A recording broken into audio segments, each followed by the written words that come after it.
هرچی که از انتشار بازی سایلنت هیل 2 ریمیک میگذره، نکات پنهان و ایستر اگ های بیشتری تو بازی پیدا میشه که خیلی هاش میتونن برای طرفدارای قدیمی و جدید این سری هیجان انگیز باشن. واسه همین شاید بد نباشه تا فکت ها و جزئیات مخفی بیشتری از نسخه ریمیک رو بررسی کنیم. سلام، اینجا بازی پلاته و امروز با شماییم با 15 فکت جالب درباره بازی سایلنت هیل 2 ریمیک. قبل از خارج شدن از مسافرخونه جک، اگه با ماریا به سالن بولینگ پت برین، جیمز یه جعبه پیتزای نیمه خورده پیدا میکنه که اگه بررسیش کنین، جیمز یه دیالوگ آشنا میگه. This town's full of monsters. Who could just sit here and eat pizza?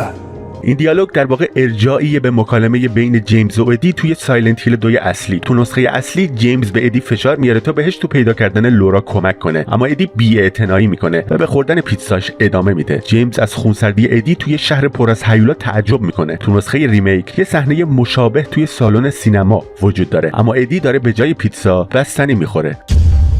تو کلاب هیونز نایت میتونین چند تا ارجاع جالب پیدا کنین. مهمترینش منابع الهام بازی‌های سایلنت هیل هستن که کنار بار هیونز نایت میتونین ببینین. جیکوبز لگر که اشاره به فیلم سینمایی جیکوبز لدر داره و ال پیکس که اشاره به سریال توین پیکس داره. دو تا ارجاع به فیلم و سریالی که تو شماره‌های قبلی ازشون الهام گرفته شده بوده. نزدیکش هم یه استیکر از رابی، یعنی همون خرگوش معروف که نماد پارک تفریحی لیک ساید دیده میشه.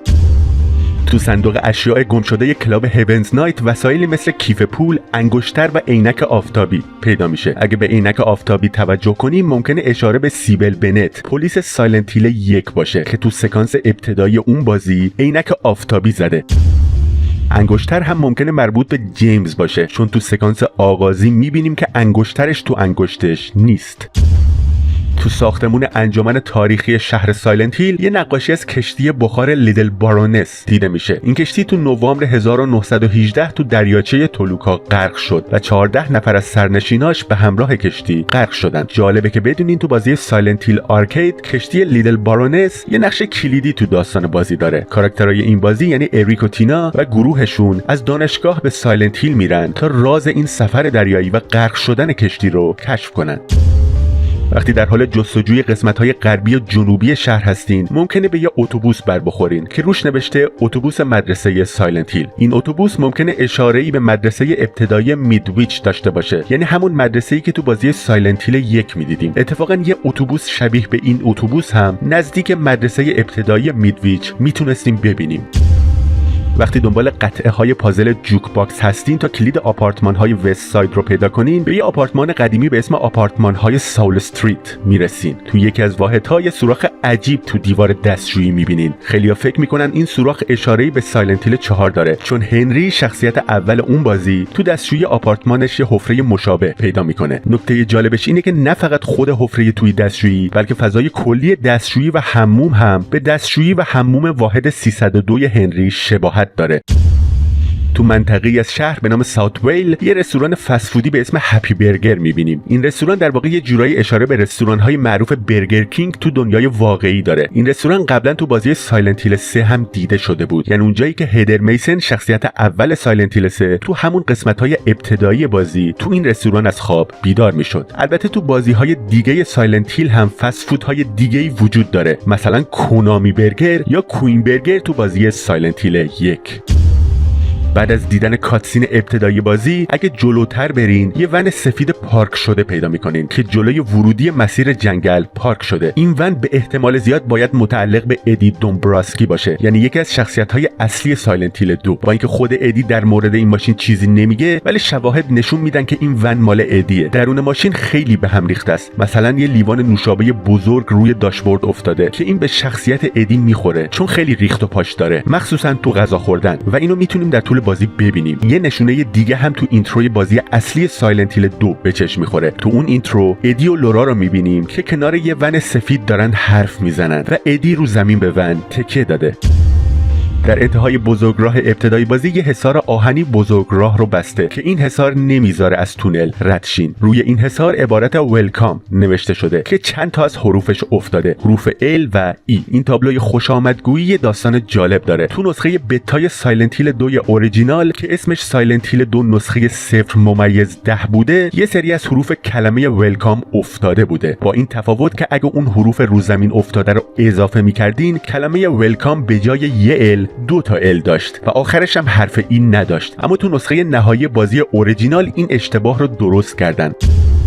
تو زیرزمین زندان تولوکا یه سلول زندان پیدا میکنین که توش 3 تا نقاشی دیده میشه. یکی از این نقاشی ها اسمش برنینگ من یا مرد سوزانه و یه ساختمون در حال سوختن رو نشون میده. این ساختمون در واقع همون هتل لیک ویوه. اگه بریم به بخش کارکنان هتل لیک ویو، یه بخاری پیدا میکنیم که روش نوشته من جانیم، یه آدم داغ. این نشون میده که جانی باعث خراب شدن بخاری شده و پرده های اطرافش آتیش گرفته و باعث شده کل هتل بسوزه. علاوه بر این بالای ورودی هتل لیک ویو یه تابلو دیده میشه که روش نوشته جای خاص برای روشن کردن آتشی که همیشه قلبمون رو گرم میکنه. این هم تایید میکنه که جانی نقش مهمی تو آتش سوزی هتل داشته. وقتی از پله‌های طبقه اول به سمت طبقه دوم هتل لیک ویو میرین، یه دیوار با نقاشی‌های متعدد می‌بینین. یکی از این نقاشی‌ها به خونه گلسپی‌ها از بازی سایلنت هیل 1 اشاره می‌کنه. خونه گلسپی‌ها در واقع خونه دالیا گلسپی و دخترش آلسا گلسپیه که تو شهر قدیمی سایلنت هیل قرار داره.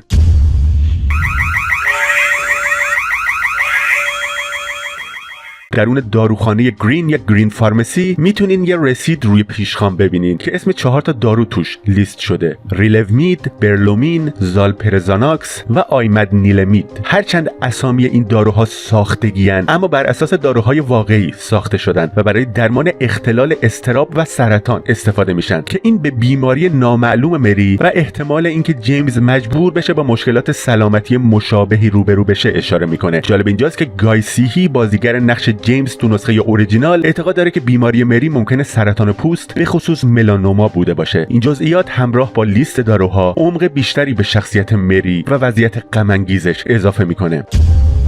وقتی به گورستان میرسیم با دختری که بعداً مشخص میشه اسمش آنجلا اوروسکوه روبرو میشین و ازش میپرسین که باید از کدوم مسیر برین تا به شهر سایلنت هیل برسین. بعد از این گفتگو میتونین دوباره باهاش حرف بزنین. اینجا اگه بتونین دوربین رو دستکاری کنین، جزئیات بیشتری از مدل شخصیت آنجلا دیده میشه. ناخونهاش تا ته جویده شده و آسیب دیده، انگار که قبلا خیلی ناخوناشو میجویده. این یه جزئیات کوچیک و ظریفه که به شخصیت پردازی آنجلا و آسیب روحی یا ترامایی که سالها تجربه کرده برمیگرده. اون کودکی وحشتناکی داشته و توسط پدر و برادرش مورد سوء استفاده قرار میگرفته. این آسیب روحی به صورت یه موجود انتزاعی یعنی ابسترکت ددی از ناخودآگاهش تجسم پیدا کرده و تبدیل به یکی از باس‌های بازی شده.